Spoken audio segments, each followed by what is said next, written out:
बिस्मिल्लाहिर्रहमानिर्रहीम। आज के इस वीडियो में हम सिंक्रोनस जनरेटर एग्जाम्पल 4.5 को डिस्कस करेंगे। और क्वेश्चन पे जाने से पहले हम थोड़ा सा थ्योरेटिकल पार्ट समझ लेते हैं। ये प्राइम मूवर, गवर्नर कैरेक्टरिस्टिक्स वगैरह ये क्या चीज़ें हैं जो हम आगे डिस्कस करेंगे।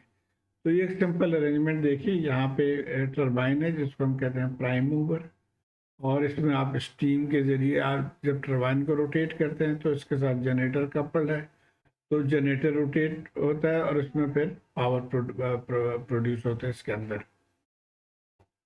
अब इसको कंट्रोल कैसे करते हैं, अगर लोड इंक्रीज हो जाए या डिक्रीज हो जाए तो उसके लिए एक सिस्टम लगा है यहाँ पे, उसको कहते हैं गवर्नर। ये फीडबैक मैकेनिज्म है बेसिकली। तो ये यहाँ से स्पीड को सेंस करता है, इसके जनरेटर शाफ्ट स्पीड को, और उसके ये थ्रॉटल वाल्व के ज़रिए स्पीड को कम या ज़्यादा कंट्रोल करता है। अब अगर आपको याद हो, हमने ये फॉर्म पढ़ा हुआ पहले कि frequency is speed number of poles divided by 120। तो यहाँ से हम एक रिलेशन ये ले सकते हैं कि frequency is proportional to speed NM, speed of the shaft. तो इस रिलेशन से हम ये नतीजा निकाल सकते हैं कि अगर फ्रीक्वेंसी चेंज करना हो तो शाफ्ट की स्पीड को हम चेंज करें। और यहाँ पे एक एग्जांपल दिया गया कि फर्ज करें लोड इंक्रीज कर जाए, when the load increase then speed and frequency will fall. जैसे अगर यहाँ पे आपने लोड इंक्रीज कर दिया, 2 मोटर लगा दिए, 3 मोटर लगा दिए, तो इसकी स्पीड डिक्रीज हो जाएंगे, इसके शाफ्ट स्पीड, और साथ ही फ्रीक्वेंसी में भी फर्क पड़ेगा बिकॉज ऑफ दिस रिलेशन। तो अब उसको इंक्रीज करने के लिए या उसको वापस लाने के लिए हम the fallen speed can be restored by increasing the throttle. तो यहाँ भी ये थ्रॉटल इंक्रीज करते हैं, and hence the steam flow. जब इसको ओपन कर देंगे तो यहाँ से स्टीम या वाटर जो भी है इट विल इंक्रीज करने की वजह से इसमें फिर पावर जनरेशन जो है उसमें वो इंक्रीज कर जाएगा। तो जितना ड्रॉप हुआ था पहले वो उतना ही पावर अब ऐड कर रहे हैं यहाँ पे। तो the new power generation will match the increased load। अच्छा, इस तरह के कैरेक्टरिस्टिक्स कर्व हम आगे डिस्कस करेंगे। इसको गवर्नर कैरेक्टरिस्टिक्स कर्व कहते हैं या प्राइम मूवर कैरेक्टरिस्टिक्स कर्व कहेंगे, या इसको स्लोप भी कहा जाता है, ड्रूप कैरेक्टरिस्टिक्स। तो मुख्तलिफ नाम से मुख्तलिफ बुक्स में दिए हुए हैं। तो ये ड्रूप लफ्ज़ इसका मानी जो है वो है यानी इंक्लाइन डाउनवर्ड, नीचे की तरफ है। तो ये हम आगे डिस्कस करेंगे। इसमें 2 चीज़ें सिर्फ है कि ये देखें, हॉरिजॉन्टल एक्सेस में ये पावर है और वर्टिकल एक्सेस में फ्रीक्वेंसी या स्पीड, दोनों चीज़ें आप यहाँ पे प्लॉट कर सकते हैं। अच्छा, हम इस ग्राफ को लेके चलेंगे। ये यही पावर है यहाँ पे और इस तरफ फ्रीक्वेंसी है, और इसके लिए ये फार्मूला जो है फ्रीक्वेंसी और पावर के दरमियान, ये फार्मूला बुक में डिस्क्राइब किया गया है। मैं इसके बहुत डिटेल्स में तो नहीं जाऊंगा। ये हम देख लेते हैं कि ये पावर है, पावर आउटपुट।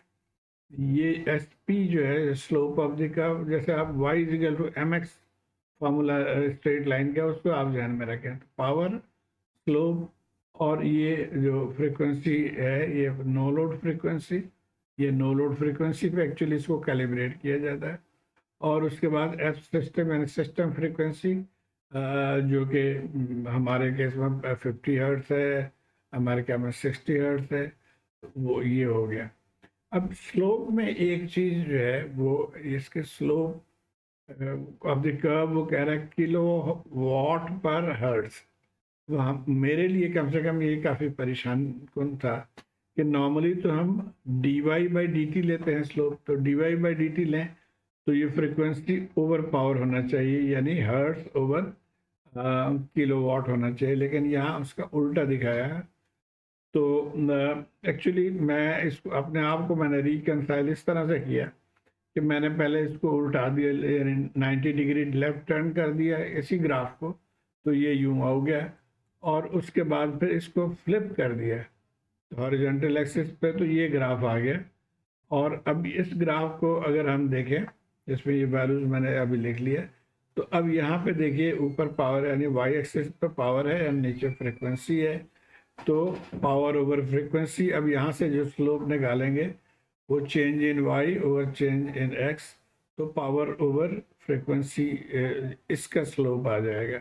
इसमें बेसिकली इसका आप डिटेल में पढ़ने की कोशिश करेंगे तो ये चेंज ऑफ एक्सिस है या इनवर्स इनवर्स स्लोप का एक कॉन्सेप्ट बुक में दिया हुआ है।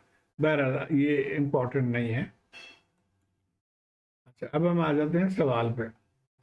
Figure 431 shows a generator supplying a load. तो ये जनरेटर है, टरबाइन जनरेटर, और ये एक लोड है जो इट कैन बी मोटर, कोई और भी चीज़।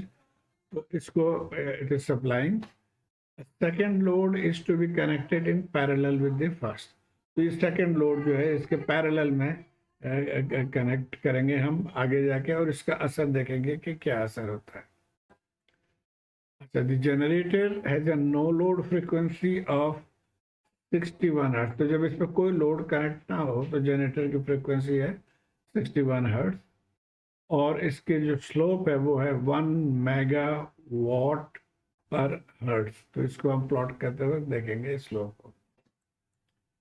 अच्छा, load 1 consumes real power of 100 kilowatt at 0.8 power factor lagging. तो ये आ गया। और load 2 consumes real power of 800 kilowatt at 0.707 power factor lagging. तो यहाँ पावर फैक्टर एक्चुअली सवाल में इम्पोर्टेंट नहीं है, ये हम लोड जो है वाट में, किलो वाट में उसको हम लेके चलेंगे। अच्छा, अब 3 क्वेश्चन है। Before the switch is close, यानी ये स्विच जब सिंपल सिर्फ एक ही लोड है, what is the operating frequency of the system. तो ये मालूम करना है। याद रहे कि हमें नो लोड फ्रीक्वेंसी हमने यहाँ पे दिया हुआ है। दूसरी बात यह है कि after load 2 is connected, what is the operating frequency. जब इसको कनेक्ट कर देंगे तो फिर ऑपरेटिंग फ्रीक्वेंसी कितना हो जाएगा। और उसके बाद है after load 2 is connected, what action could an operator take to restore the system frequency to 60 hertz. अब वो ऑपरेटर को क्या करना चाहिए ताकि ये फ्रीक्वेंसी वापस 60 हर्ट्ज पे आ जाए, क्योंकि जब सेकेंड लोड कनेक्ट करेंगे तो ये फ्रीक्वेंसी तब्दील हो जाएगी, इट विल ड्रॉप। अब याद रहे कि इस फार्मूले को हम लेके चलेंगे जो हमने पहले लिखा था। ये पावर बराबर है स्लोप और no load minus system frequency. तो पहला हिस्सा आप देखिए, ये वही फार्मूला हमारे पास आ गया। गिवन क्या चीज़ें हैं हमारे पास, स्लोप दिया हुआ है। तो स्लोप को हम पहले अच्छा, नो लोड फ्रीक्वेंसी दिया हुआ है और पावर आउटपुट। तो अब ये 61 हर्ट्ज हमें दिया गया है नो लोड फ्रीक्वेंसी, ये आ गया हमारे पास। और इसको जो ड्रॉप है वो 1 मेगावाट या आप कह लेंगे 1000 किलोवाट पर हर्ट्ज है। तो ये एक पॉइंट ले लेते हैं हम, 1 मेगावाट है 1000 किलोवाट। तो यहाँ पे 1 हर्ट्ज पर हर्ट्ज है स्लोप। तो जब 1 हर्ट्ज ड्रॉप हो तो इस साइड पर हॉरिजॉन्टल एक्सिस पे इसको 1 मेगावाट या 100 किलोवाट जाना चाहिए। तो इस तरह से हमने इस स्लोप को प्लॉट कर लिया। अच्छा, अब ऑपरेटिंग फ्रीक्वेंसी हमें मालूम करना है। क्वेश्चन नंबर 1 में what is the operating frequency, ये no load frequency, operating frequency क्या है। अब हम इस फार्मूले में आ जाते हैं। यहाँ से इस फार्मूले से इसको हम फ्रीक्वेंसी निकाल सकते हैं। पहले देखिए, P को SP से हमने डिवाइड कर दिया। मैं इसको अब P1 कह रहा हूँ, तो इनिशियल पावर P1 कह रहा हूँ इसको। तो SP आ गया, और यहाँ से फिर आप FNL माइनस हो जाएगा, ये आप कर लेंगे तो ये समझ में आ जाएगा। तो F system 1 is F no load minus P1 over SP।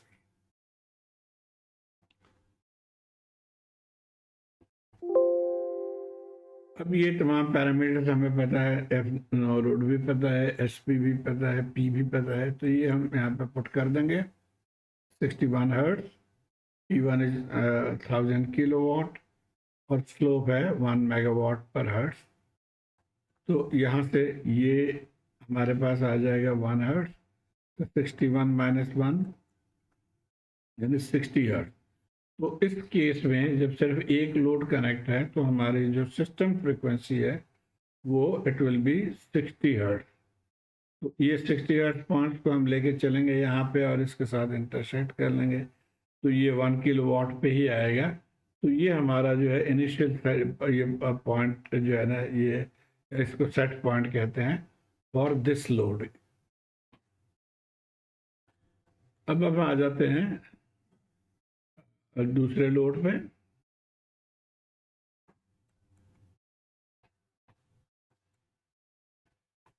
अब सेकेंड लोड कनेक्ट कर दिया हमने, इसको जोड़ दिया।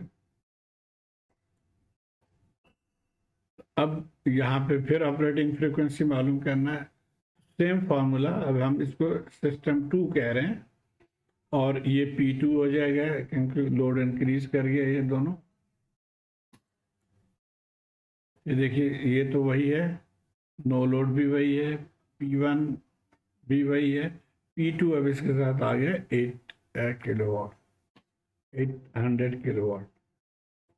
तो अगेन अब यहाँ पे ये 61 डाल दिया हमने। अब ये इन दोनों के समेशन है, टोटल पावर 1800 किलोवाट हो गया, बाकी स्लोप।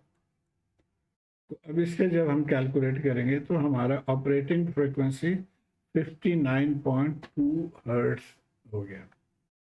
तो इसका मतलब क्या हुआ कि जब आपने लोड ऐड कर दिया इसको, तो इसके जाहिर है हमने पहले डिस्कस किया था कि इसकी स्पीड में कमी आ जाएगी और स्पीड में कमी आने की वजह से फ्रीक्वेंसी में कमी आ जाएगी। तो ये फ्रीक्वेंसी अब हमारा कम हो गया, यानी यहाँ पे कहीं पे आ गया ये फ्रीक्वेंसी। अब ये डिज़ायरेबल नहीं है एक सिस्टम में जो आप कह रहे हैं जी 60 हर्ट्ज, तो 60 हर्ट्ज ही होना चाहिए। मे बी 1 और 2% वेरिएशन हो तो दैट्स ओके, लेकिन ये काफ़ी वेरिएशन। तो अब इसको कंट्रोल करना, जैसे हमने पहले देखा था कि हम गवर्नर के ज़रिए इसको कंट्रोल करेंगे।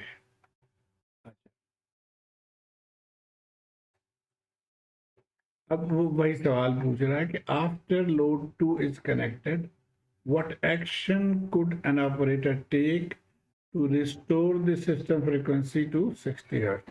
तो अब ऑपरेटर ने क्या करना है? अगर ये मैनुअल सिस्टम है, वैसे तो आजकल ऑटोमेटिक गवर्नर्स आ गए हैं, लेकिन मैनुअल सिस्टम में ऑपरेटर ने क्या करना है? ये हम यहाँ पे थे, हमारी फ्रीक्वेंसी यहाँ पे आ गई थी। To restore this system to its proper operating frequency of 60 hertz, the operator should increase the governor no load set point by 0.8। अब ये देखिए ये यहाँ से 59.2 से 0.8 सॉरी 60 से 0.8 कम है। हमारी ओरिजिनल सेटिंग यहाँ पे थी नो लोड सेटिंग, तो अब इस नो लोड सेटिंग को 0.8 से हमें इंक्रीज करके ऊपर लेके जाना। इसको फिर पढ़ लेते हैं।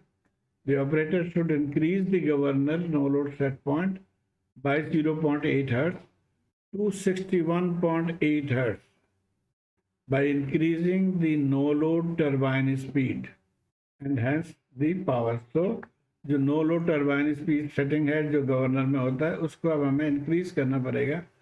61 हर्ट्ज के बजाय उसको 61.8 हर्ट्ज लेके जाना पड़ेगा, जैसे यहाँ पे दिखाया गया है कि हमने स्लोप तो वही है 61.8 हर्ट्ज पे आपने इसको लेके चले जाना।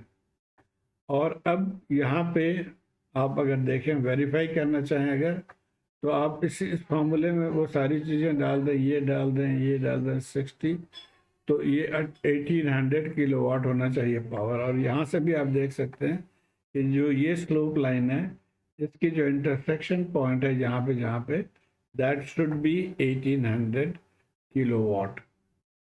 तो उम्मीद है आप इसको फॉलो कर पाए होंगे। थोड़ा सा ये कॉन्सेप्ट बिल्ड करने वाली बात है। मुझे अपने फीडबैक से आगाह कीजिएगा, शुक्रिया। ओके, हाँ, एक पॉइंट वहाँ जो सेट पॉइंट की बार बार जिक्र आती है, तो सेट पॉइंट जब पहले था ये हमारा सेट पॉइंट था, यानी ये फ्रीक्वेंसी और ये पावर।